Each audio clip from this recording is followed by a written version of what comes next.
बिस्मिल्लाहिर्रहमानिर्रहीम। अस्सलाम वालेकुम डियर स्टूडेंट्स। अच्छा बेटा जी, आज का जो हमारा टॉपिक है वो है क्लासिफिकेशन ऑफ फंजाई को अब हम क्लासिफाई करने जा रहे हैं। तो बहुत ही आसान है, आलमोस्ट समझें कि आपका जो है वो चैप्टर ख़त्म हो चुका है। सिर्फ इसकी 4 क्लासेस हैं हमारे पास। पिछले लेक्चर में मैं आपको चारों बताई थी, ज़ाइगोमाइकोटा, एस्कोमाइकोटा, बजीडियोमाइकोटा और डटेरियोमाइकोटा हैं, जिसको इम्परफेक्ट फंजाई भी कहते हैं। और एंड पे 1-2 टॉपिक एक्सक्लूड हो चुके हैं, तो ये प्रॉबली कोई 1-2 लेक्चर और हैं इंशाल्लाह। आज हम ज़ाइगोमाइकोटा के बारे में डिटेल से इस लेक्चर में देखेंगे, और आफ्टर ऑल छोटा सा एस्कोमाइकोटा है। तो ज़ाइगोमाइकोटा जो है, इसको समझने के लिए यहाँ आना पड़ेगा आपको।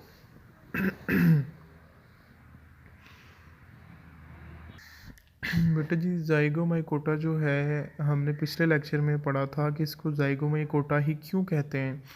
इसकी एक रीज़न थी, क्योंकि इसके ऊपर जो स्पोर्स बनते हैं वो ज़ाइगोस्पोर्स बनते हैं, क्योंकि जहाँ ज़ाइगोट बनता है, ज़ाइगोट से स्पोर्स बनते हैं, इसलिए हम इसको ज़ाइगोमाइकोटा कहते हैं। आगे हम एस्कोमाइकोटा पढ़ेंगे। एस्कोमाइकोटा को एस्कोमाइकोटा ही क्यों कहते हैं, क्योंकि उसका जो रिप्रोडक्टिव ट्रैक है, या उसका जो ऊपर स्पोर बनते हैं या फ्रूटिंग बॉडी बनती है, वो एस यानी सैक लाइक स्ट्रक्चर में बनती है, जिसको एस्को कहते हैं। एस्कोस्पोर बनते हैं, इसके ऊपर ज़ाइगोस्पोर बनते हैं, इसको ज़ाइगोमाइकोटा। उसके ऊपर एस्कोस्पोर बनेंगे, उसको एस्कोमाइकोटा। तो सो ऑन देखेंगे।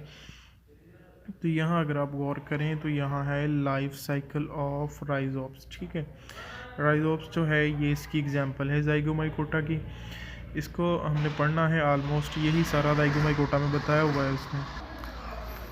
तो इसी एग्जांपल में उसने ये सारा टॉपिक जो है एक्सप्लेन किया हुआ है। तो अगर यहाँ देखें तो यहाँ 2 तरह की जेनेटिकली डिफरेंट स्पीशीज़ हैं। तो यहाँ 2 तरह की जेनेटिकली डिफरेंट स्पीशीज़ हैं। ठीक है, एक को मैंने रेड के साथ लिखा हुआ है, दूसरी जो है वो ब्लू के साथ है। दोनों जेनेटिकली डिफरेंट स्पीशीज़ है, जैसा कि मैंने पिछले लेक्चर में पढ़ा था। और जेनेटिकली डिफरेंट है ना, तो हम पॉजिटिव और नेगेटिव यूज़ करते हैं। तो ये भी स्पोर बना रही है, ये भी स्पोर बना रही है। इसके स्पोर्स भी रिलीज़ हो रहे हैं, इसके स्पोर्स भी रिलीज़ हो रहे हैं। तो दोनों के स्पोर्स जो हैं वो रिलीज़ होके इकट्ठे हो रहे हैं। ठीक है, यहाँ दोनों के हाइफी आपस में यहाँ मर्ज हो रहे हैं, दोनों के हाइफी मिले आपस में। जब इन दोनों जेनेटिकली डिफरेंट स्पीशीज़ के हाइफी आपस में मिलेंगे, तो यहाँ जो है आपको पता है कि गेमेटंजिया एक स्ट्रक्चर बनता है। लेकिन यहाँ पे हाइफी मिले, तो अगली डायग्राम में देखें, एक पॉजिटिव और दूसरा नेगेटिव। तो जेनेटिकली दोनों डिफरेंट हाइफी मिल गए। अब इनके मिलने से अगर तीसरी डायग्राम आप देखें, तो यहाँ जो है इनका साइटोप्लाज्म और न्यूक्लियस आपस में फ्यूज़ हो गया, यानी यहाँ प्लाज्मोगैमी फॉलोड बाय कैरियोगैमी। तो यहाँ अगर आप गौर करें, पहली स्टेज में लिखी हुई है हाइफी, कह रहा है कि of 2 genetically different type, positive and negative come close to each other. अच्छा जी, ये ठीक है, कोई बात उसकी बिल्कुल ठीक है कि hyphae of genetically different type, ये भी जेनेटिकली डिफरेंट, वो भी genetically different, come close to each other, ये एक दूसरे के करीब आ गए। ठीक है, आगे तीसरे नंबर पे इस डायग्राम में अगर यहाँ देखें, दूसरी स्टेज में कह रहा है कि at the point of contact gametangia is formed.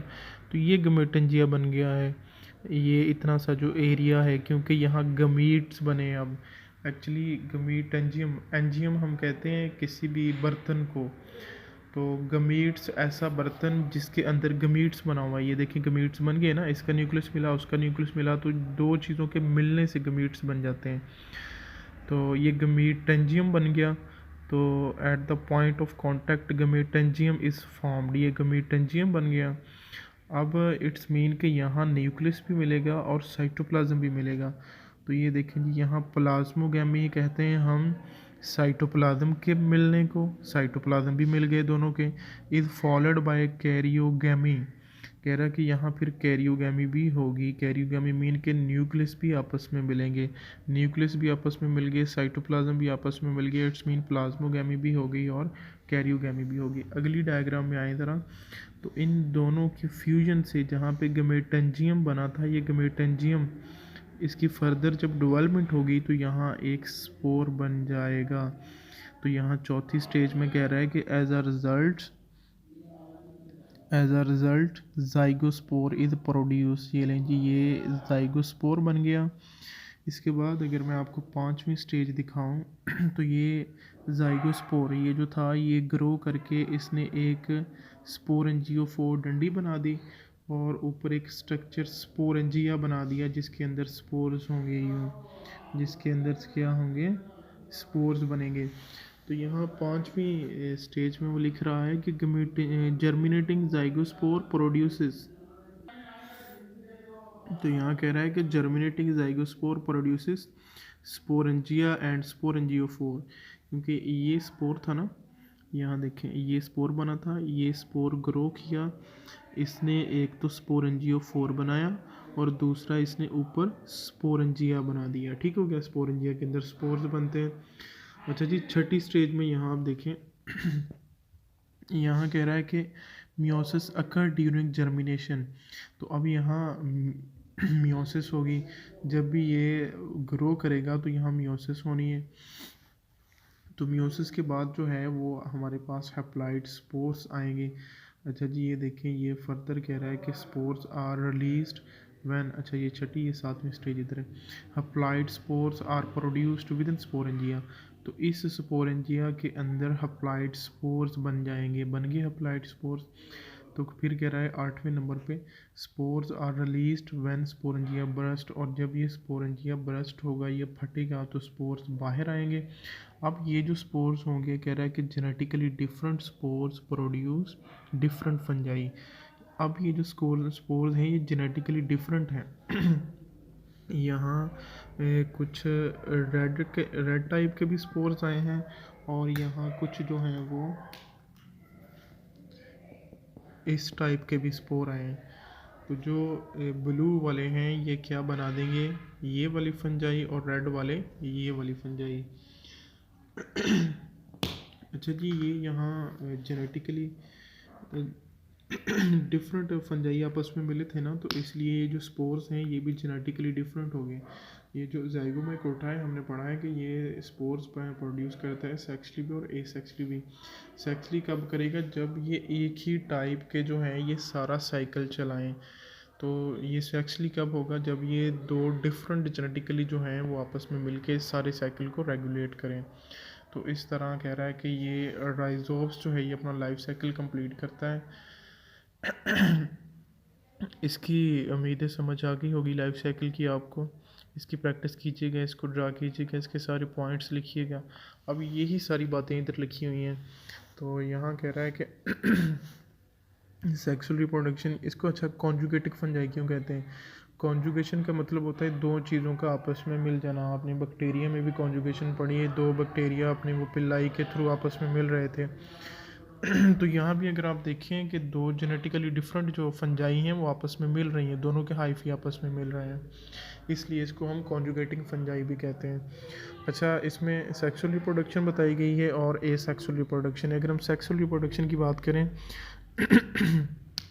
तो सेक्सुअल रिप्रोडक्शन में कह रहा है कि during sexual reproduction zygote form by fusion of hyphae. तो जाइगोट कब बनेगा, बाय द कह रहा है कि फ्यूजन ऑफ हाइफी, जब हाइफी फ्यूज़ कर जाएंगे। तो यहाँ देखें ये हाइफी आपस में फ्यूज़ कर रहे हैं, हाइफी की फ्यूजन से क्या बन रहा है, जाइगोट बन रहा है। फिर कह रहा है कि from temporary dormant thick walled resistant structure called zygospore. तो इनकी फ्यूजन से प्लाज्मोगैमी हुई, कैरियोगैमी हुई, तो ये जाइगोस्पोर बन गया जो, ठीक है, जाइगोस्पोर। फिर कह रहा है कि जाइगोस्पोर जर्मिनेट भी हो जाता है, haploid sexual spores are produce, और इसके अंदर फिर क्या बनता है, haploid sexual spores are produce within the sporangia. तो फिर कह रहा है कि spores on germinate produce new mycelium, और यही स्पोर जब फिर दोबारा ग्रो करते हैं तो एक नया माइसेलियम बना देते हैं, ये वाली फिर फंजाई बन जाती है, ये वाली फिर फंजाई बन जाती है। ये तो होगी सेक्सुअल रिप्रोडक्शन। इसमें अगर हम बात करें एसेक्सुअल रिप्रोडक्शन की, तो कह रहा है कि asexual reproduction by spores is very common. तो एसेक्सुअल रिप्रोडक्शन स्पोर्स के थ्रू बहुत ही कॉमन है। अगर यहाँ आप गौर करें, ये अकेला हाइफी इसके स्पोर्स रिलीज़ हों, यही सारे साइकिल को चलाएं। तो यानी यहाँ पे इसके अंदर ही, क्योंकि ये डाइक्रोटिक फेज तो आएगा ना, डाइक्रोटिक कह रहा हूँ, यानी इसके स्पोर्स अगर यहाँ से रिलीज़ हों, जैसे इस यहाँ से स्पोर्स रिलीज़ हों, पिछले लेक्चर में मैं आपको बताया था कि फंजाई जो है वो स्पोर सेक्सुअली भी बनाती है और एसेक्सुअली भी बनाती है। तो हमें ये अब किस तरह पता चलेगा कि सेक्सुअली किस तरह बन रहे हैं, एसेक्सुअली किस तरह बन रहे हैं। तो सेक्सुअल के लिए तो कंडीशन है ना दो, यानी जेनेटिकली दो डिफरेंट तरह की टाइप्स आपके पास अवेलेबल हो, तो ये बिल्कुल सीधी सी बात है कि ये सेक्सुअली हो रहा है सारा काम। तो एसेक्सुअली कब होगा, जब ये एक ही पौधा का जो है वो अपने ऊपर स्पोर फेंके और फिर सारा ये साइकिल चलाए, तो ये एसेक्सुअली। अगर ये दोनों हैं तो ये सेक्सुअली। अच्छा जी, उसके बाद है इसके हाइफी। तो हाइफी के बारे में कह रहा है कि आर क्वाइनोसिटिक, क्वाइनोसिटिक का दूसरा नाम नॉन सब्सट्रेट हाइफी भी है। इसके हाइफी जो है ये नॉन सब्सट्रेट होते हैं। तो यहाँ आपको नज़र आ रहा है कि कोई सेप्टम नहीं है, कोई पर्दा नहीं है, ठीक है।